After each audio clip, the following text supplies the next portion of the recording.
My name is Sharon Huntley. I have been a member here at Shepherd for about 26 years. My husband and I, we now have 3 children, and my story is really about the community of our small groups that we've had over the years. Back in about 1995, I was asked to teach a Sunday school class and had a wonderful co-teacher, Jill Worm, and that's when I first met Jill. And Jill, I can say, was my first friend at Shepherd.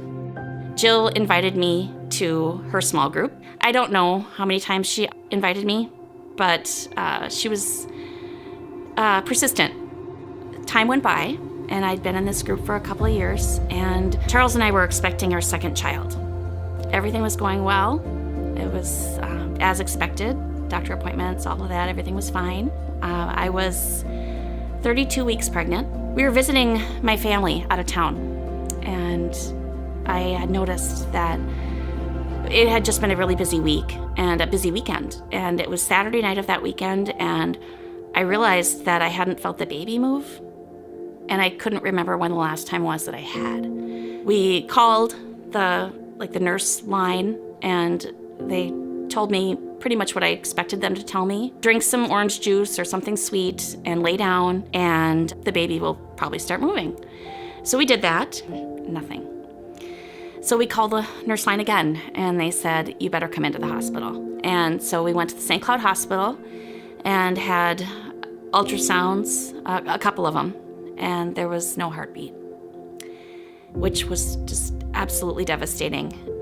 So we made the decision to go back to St. Paul. But before we got in the car, I called Jill Worm, my friend Jill Worm, and it was Sunday morning. And I called her in time to catch her before church. And I asked her to pray.